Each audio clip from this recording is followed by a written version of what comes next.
Concluding the Ash Tree by M.R. James. One morning, it was 1745, Sir Richard woke up after a night of discomfort. It had been windy, and his chimney had smoked persistently, and yet it was so cold that he must keep a fire. Also, something had so rattled about the window that no man could get a moment's peace. Further, there was the prospect of several gusts of position arriving in the course of the day. Who would expect sport of some kind? And the inroads of distemper which continued among his game had been lately so serious that he was afraid for his reputation as a game preserver. But what really touched him most nearly was the other matter of his sleepless night. He could certainly not sleep in that room again. That was the chief subject of his meditations at breakfast, and after it he began a systematic examination of the rooms to see which would suit his notions best. It was long before he found one. This had a window with an eastern aspect, and that with a northern. This door the servants would be always passing, and he did not like the bedstead in that.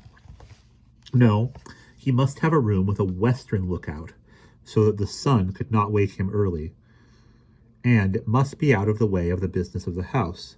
The housekeeper was at the end of her resources. "Well, Sir Richard," she said, "you know there is but one room like that in the house." "Which may that be?" said Sir Richard.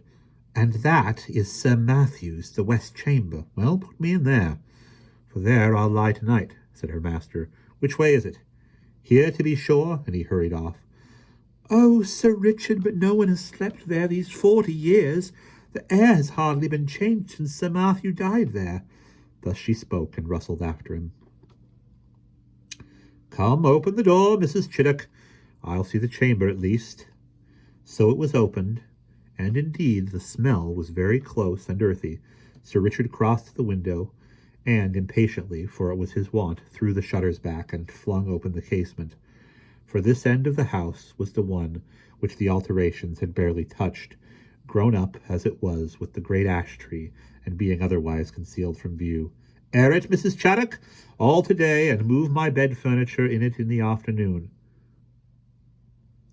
Put the Bishop of Kilmore in my old room." Pray, Sir Richard," said a new voice, breaking in on his speech, "might I have the favour of a moment's interview?"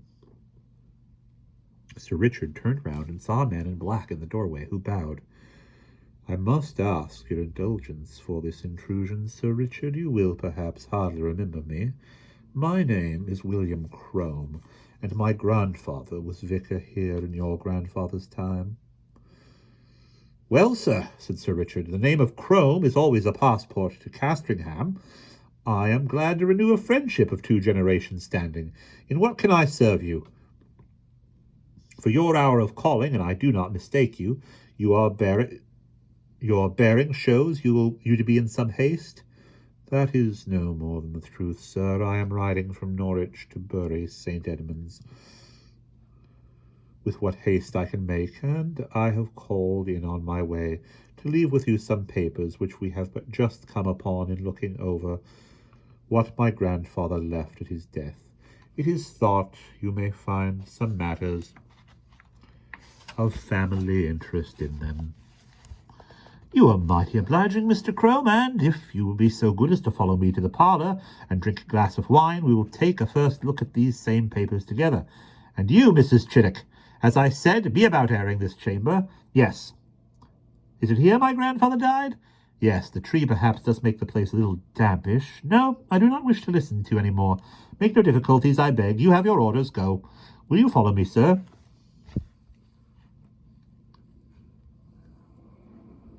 They went to the study, the packet which young Mr. Crome had brought. He was then just become a fellow of Clare Hall in Cambridge, I may say, and subsequently brought out a respectable edition of Polyanius, contained, among other things, the notes which the old vicar had made upon the occasion of Sir Matthew Fell's death. And for the first time Sir Richard was confronted with the enigmatical Sortes Bibliae which you have heard. They amused him a great deal. Well, he said, my grandfather's Bible gave one prudent piece of advice: cut it down. If that stands for the ash tree, he may rest assured I shall not neglect it. Such a nest of catarrhs and agues was never seen.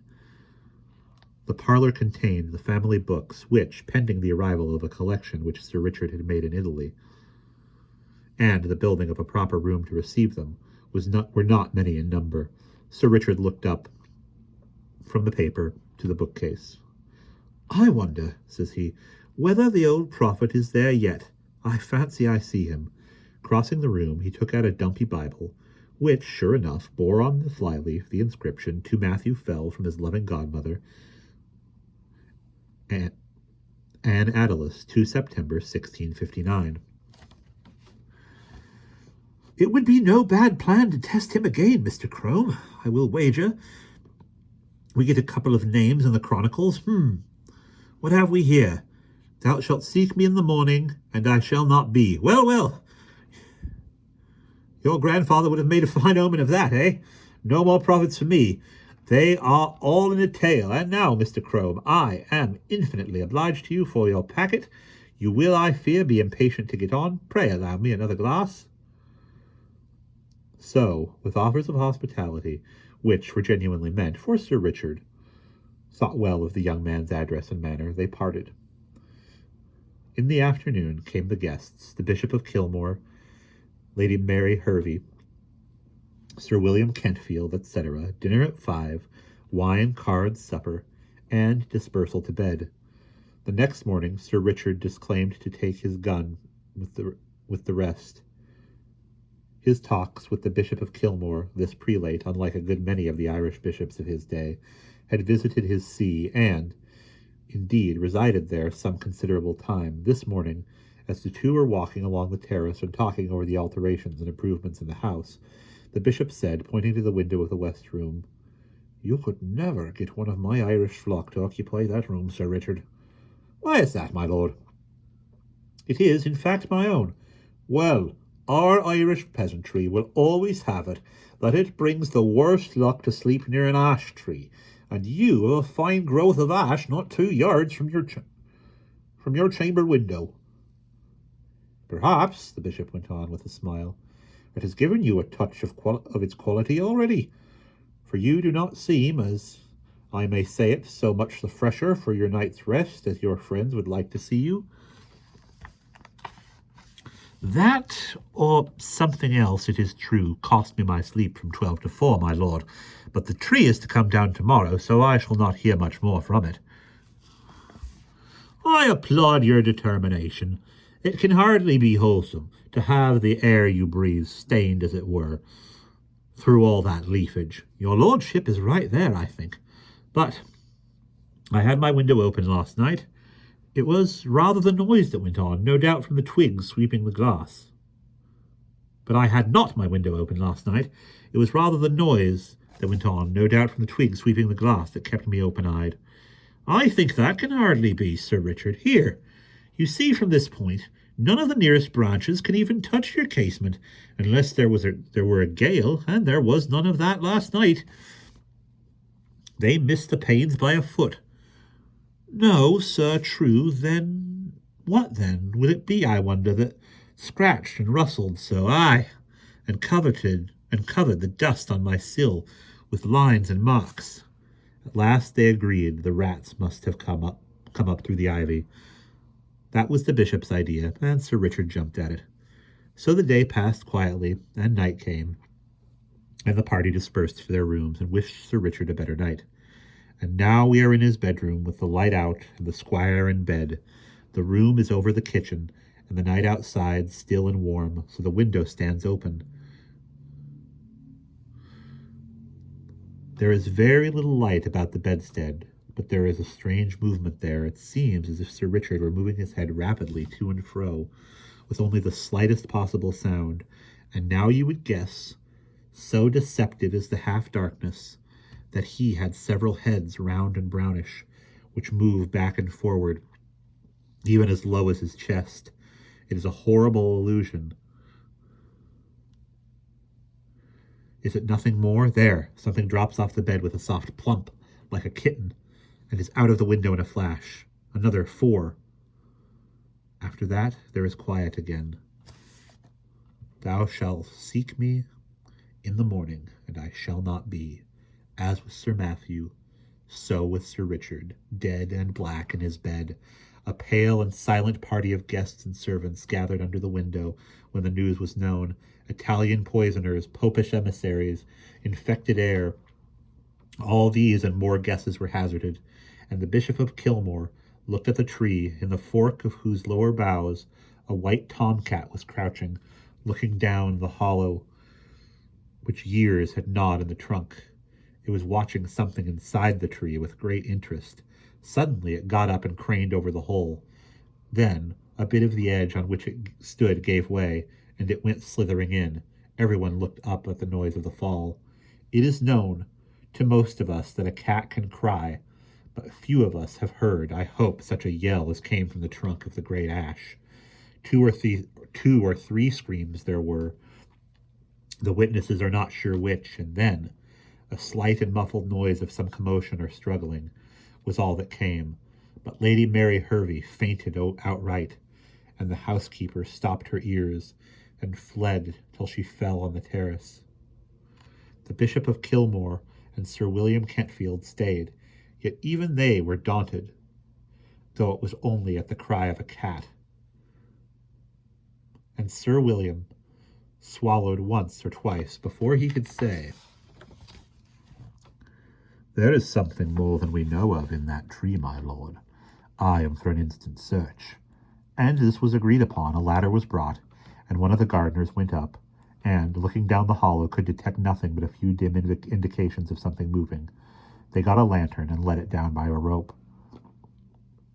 "We must get to the bottom of this, my life upon it, my lord, but the secret of these terrible deaths up there." Up went the gardener again with the lantern, and let it down the hole cautiously. They saw the yellow light upon his face as he bent over, and saw his face struck with an incredulous terror and loathing before he cried out in a dreadful voice and fell back from the ladder, where happily he was caught by 2 of the men, letting the lantern fall inside the tree. He was in a dead faint, and it was some time before any word could be got from him. By then they had something else to look at. The lantern must have broken on the bottom, and the light in it caught upon dry leaves and rubbish that lay there. For in a few minutes a dense smoke began to come up and then flame, and, to be short, the tree was in a blaze.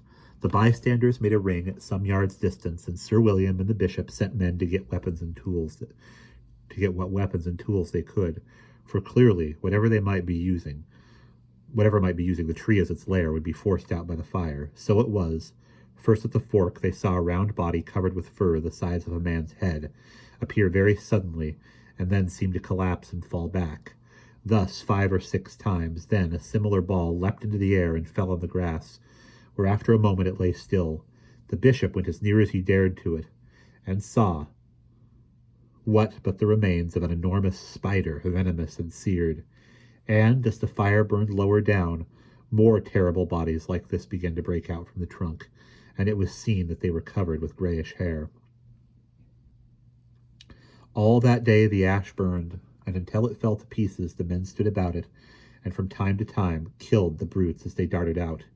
At last there was a long interval when none appeared, and they cautiously closed in and examined the roots of the tree. "They found," says the Bishop of Kilmore, "below it a rounded hollow place in the earth, wherein were 2 or 3 bodies of these creatures that had plainly been smothered by the smoke.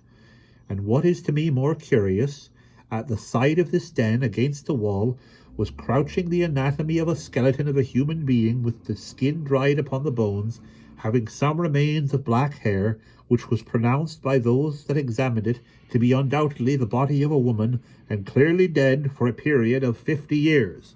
And that is the end.